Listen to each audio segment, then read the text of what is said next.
Pemirsa, nasib guru honorer Supriyani sedang dipertaruhkan. Hari ini 24 Oktober 2024, guru SD Negeri 04 Baito Konawe Selatan, Sulawesi Tenggara itu menjalani sidang perdana dalam kasus dugaan penganiayaan terhadap sang murid. Korbannya adalah anak seorang polisi di Polsek Baito. Sementara orang tua korban meyakini anak yang menjadi korban penganiayaan, Supriyani mengaku tidak melakukan semua yang dituduhkan. Apa yang sesungguhnya terjadi serta bakal kemana ujung kasus guru Supriyani ini? Mungkinkah model restoratif justice dapat ditempuh? Untuk membahasnya kami mengundang kuasa hukum Supriyani, Andri Darmawan, serta pakar psikologi forensik, Reza Indragiri. Kami juga telah berupaya menghadirkan Kapolsek Konawe Selatan hingga Karopenmas Polri, tapi hingga detik ini belum merespons undangan kami. Langsung saja kita mulai dialognya. Mas Reza dan Pak Andri, terima kasih sudah bergabung. Pak Andri, saya ingin mendengar dulu dari Anda, apakah yang bisa diupdate untuk kami hari ini, Pak Andri, silahkan. Iya, hari ini sudah dimulai sidang Ibu Supriyani dengan agenda pembacaan dakwaan dari JPU. Nah, setelah pembacaan dakwaan, tadi memang ada yang menarik bahwa JPU meminta agar bisa langsung pemeriksaan saksi dan pembacaan tuntutan. JPU ingin sidang ini cepat, tapi kami meminta supaya untuk eksepsi, sehingga sidang ditunda eksepsi di hari Senin. Apa yang membuat JPU 8. ingin semuanya cepat, dakwaan cepat dibacakan? Ya, saya nggak tahu seperti apa mereka inginnya, kami jangan eksepsi, tapi kami mengatakan bahwa ini prosedur yang harus kami, karena kami melihat juga di dakwaan banyak hal-hal yang harus kami eksepsi. Seperti itu. Baik. Apa saja Pak untuk bahan eksepsi yang hendak Anda susun? Iya, jadi di eksepsi ini kami belum masuk ke pokok perkara, tapi berbicara masalah prosedur pemeriksaan ya, karena kami melihat bahwa berdasarkan di dokumen berkas perkara, jaksa menetapkan Supriyani ini, Ibu Guru Supriyani berdasarkan 2 keterangan anak.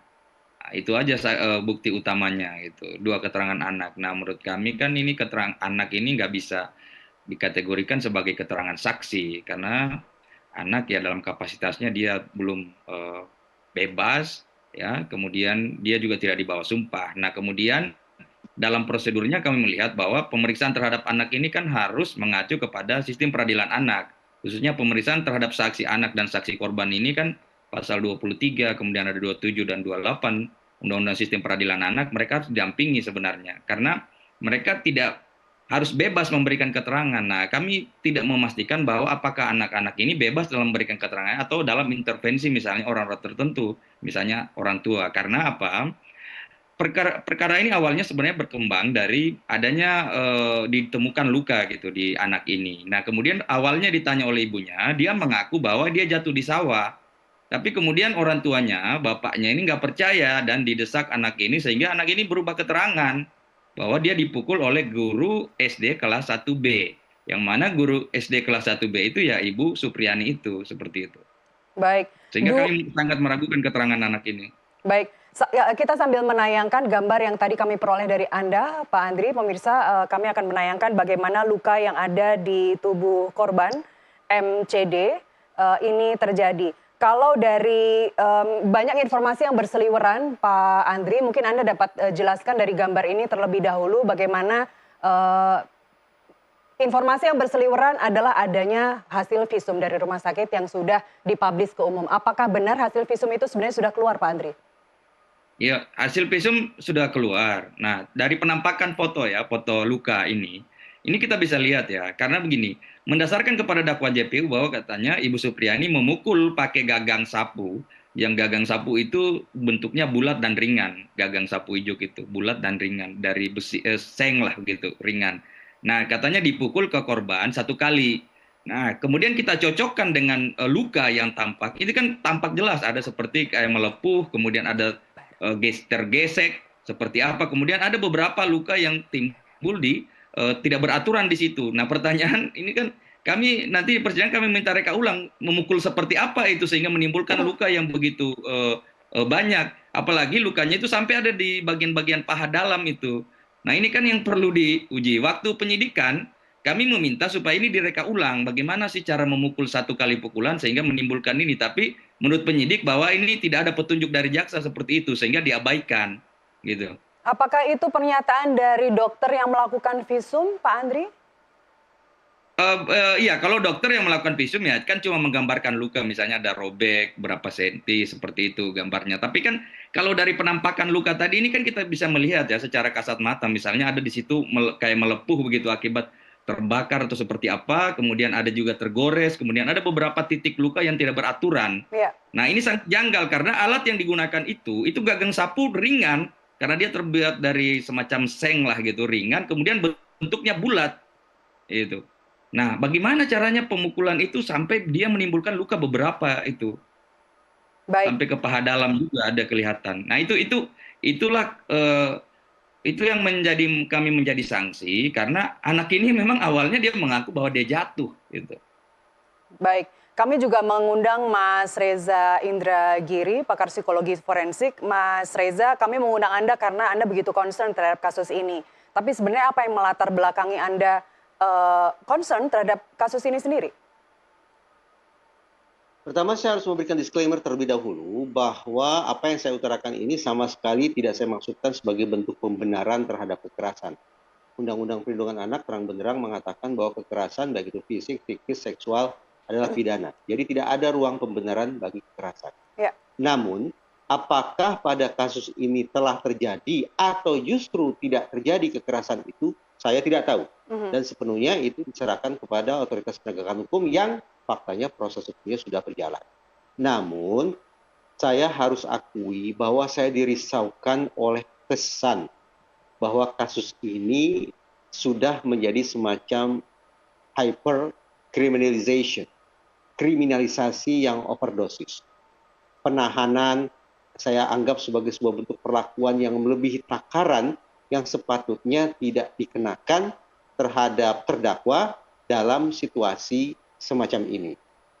Dan ternyata apa yang saya anggap sebagai hyper criminalization antara lain terbukti atau terwujud dalam bentuk penahanan tersebut ternyata segendang sepenarian dengan penetapan hakim kemarin.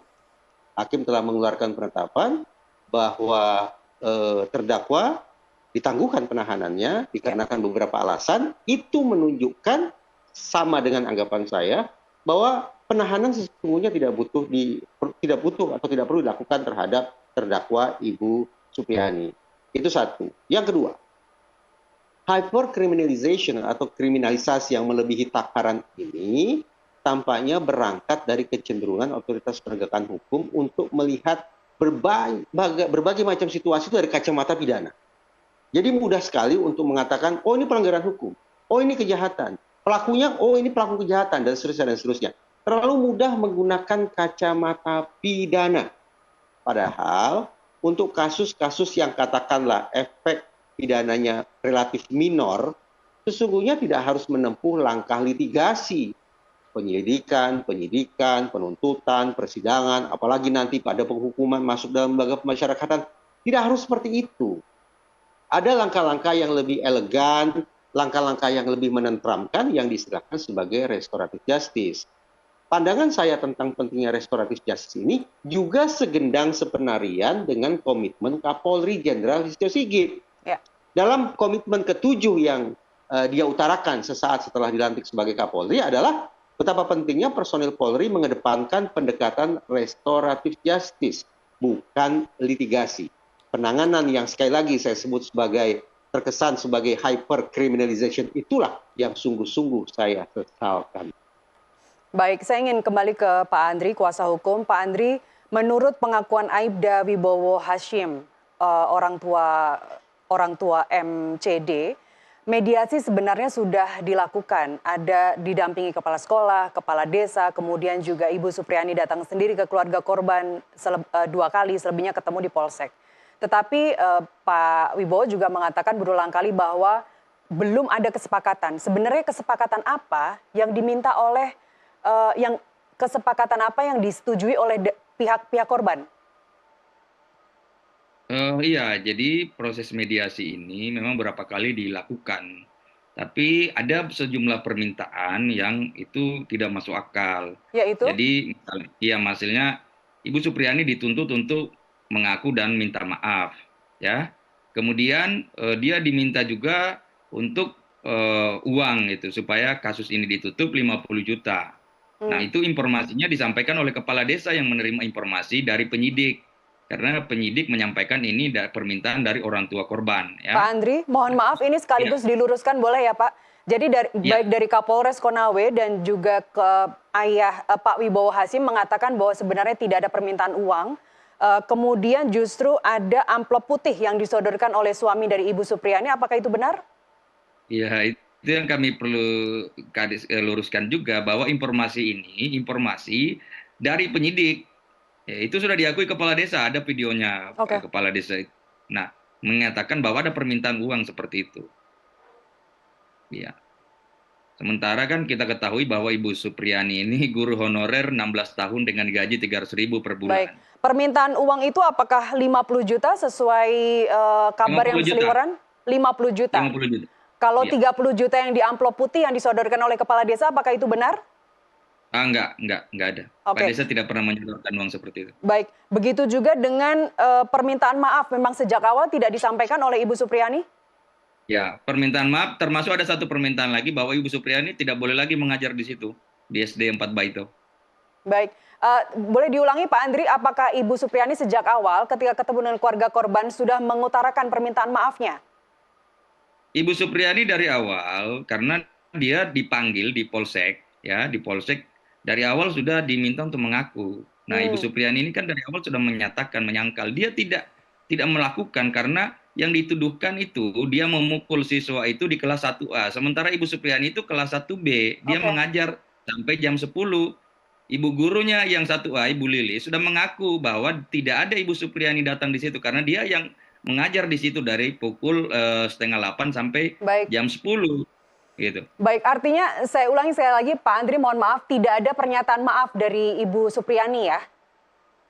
Ibu Supriyani tidak ada karena dia tidak pernah melakukan itu, seperti itu.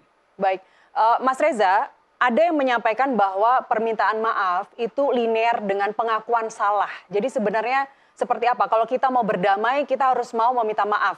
Intinya seperti itu singkatnya. Apakah itu bisa dibenarkan? Memang ada semacam ketentuan tidak tertulis, tapi sudah menjadi sebuah praktek lazim bahwa pihak-pihak yang ingin menyelesaikan masalahnya lewat restoratif justice, pertama harus diawali dengan permintaan maaf.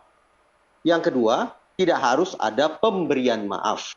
Dan yang ketiga, tidak ada batasan waktu hingga mencapai sebuah tanggal tertentu, misalnya bahwa kesepakatan harus dicapai. Praktek-praktek semacam ini sudah menjadi kelaziman. Namun kita tidak juga bisa pungkiri bahwa masyarakat kita memang mengutarakan permohonan maaf itu tidak semata-mata dalam konteks bersalah.